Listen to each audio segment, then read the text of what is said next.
Τι γίνεται όμως με την carnivore διατροφή, αποκλειστικά με ζωικά προϊόντα για την παραγωγή κορτιζόλης? Η διατροφή αυτή έχει γίνει ιδιαίτερα δημοφιλή στα τελευταία χρόνια, αλλά η επιστημονική έρευνα γύρω από αυτή παραμένει περιορισμένη και όσον αφορά την επίδρασή της στα επίπεδα της κορτιζόλης.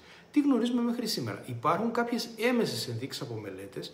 Για παράδειγμα, κετογονικές δίαιτες χαμηλών υδατανθράκων έχει φανεί σε μελέτες ότι αυξάνουν την κορτιζόλη βραχυπρόθεσμα, κυρίως λόγω της ανάγκης του οργανισμού να παράγει γλυκόζη μέσω νεογλυκογένεσης. Και είναι απολύτως λογικό, αφού η αύξηση της κορτιζόλης βοηθάει το σώμα να διατηρήσει σταθερά επίπεδα ζαχάρου όταν οι υδατάνθρακες είναι ελάχιστοι ή ανύπαρτοι.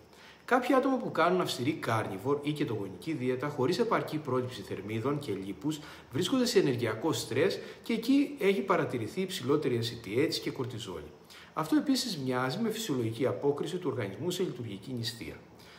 Τώρα, πολλοί υποστηριχτές της carnivore διατροφής αναφέρουν ότι τα αρχικά αυξημένα επίπεδα κορτιζόλης σταθεροποιούνται μετά από εβδομάδες ή μήνες προσαρμογής, ιδίως όταν η πρόληψη θερμίδων είναι επαρκής, υπάρχει επαρκές λίπος, ο ύπνος και το lifestyle υποστηρίζουν το νευροενδοκρινικό σύστημα. Ωστόσο, αυτό δεν έχει αποδειχθεί σε μεγάλες ελεγχόμενες μελέτες. Τη στιγμή που μιλάμε, δεν υπάρχουν τυχαία ελεγχόμενες κλινικές μελέτες που να μετρούν την κορτιζόλη ορού ή σιέλου σε άτομα με carnivore διατροφή για διάστημα εβδομάδων ή και μηνών.